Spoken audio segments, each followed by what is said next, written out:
Hi hello friends, welcome to my channel. ఆంధ్రాలో కన్నడ అమ్మాయి. ఇవి కొండ ఉచ్చికాయలు అంటారండి. దీంతో పప్పు చేస్తారు.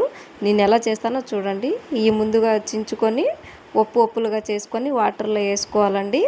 ఇక్కడ నుంచి ఇంకా ఒప్పులుగా చేసుకొని వాటర్లో వేసుకోవాలండి. అవి లేకపోతే బ్లాక్ అయిపోతాయి. క్లీన్గా కడుక్కొని దాంట్లో ఇత్తనాలు లేకుండా నీట్గా కడుక్కోవాలండి. దాంట్లో ముందుగా ఒప్పులు చేసుకోవాలి.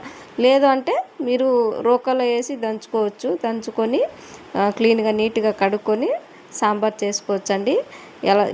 ఇలా ఇక్కడ నేను ఎలా కట్ చేస్తానో అలా కట్ చేసుకోండి. ఒప్పులుగా చేసుకొని వాటర్లో వేసుకొని దాంట్లో కొంచెం సాల్ట్ వేసుకోవాలండి. ఇప్పుడు పప్పు ఎలా చేయాలో చూద్దాం.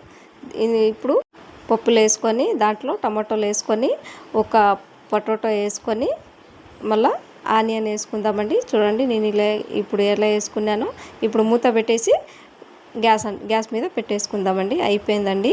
చూడండి ఎంత బాగా అయిపోయిందో. ఇప్పుడు తిరువాత పెట్టుకుందామండి. చూడండి ఎంత బాగా అయిపోయిందో, ఉడికిపోయింది. అవి కాయలు వేసుకొని ఇప్పుడు తిరువాత పెట్టుకుందామండి. మనము చూడండి ఎలా అయిందో, సూపర్గా అయింది, ఉడికిపోయింది నీట్గా. ఇప్పుడు తిరువాతకి వేసుకొని ఆయిల్ పెట్టుకొని ఇప్పుడు తిరువాత గింజలు వేసుకొని కరివేపాకు వేసుకొని నీట్గా ఉడికించుకొని తిరువాత బాగా నీట్గా పెట్టి వేసుకోండి. దాంట్లో వెల్లుల్లి అల్లం అంతా వేసుకున్నానండి నేను. చూడండి పసుపు కొంచెం వేసుకోండి. ఇప్పుడు బాగా చూసుకోండి బాగా ఎలా అయిపోయిందో. ఇప్పుడు తిరువాత పప్పుని వేసుకుందాం.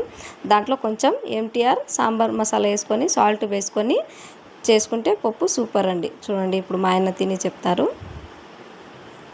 సూపర్గా అయిపోయింది. ఒకసారి ట్రై చేయండి. కొండ ఉచ్చికాయలు అంటే చాలా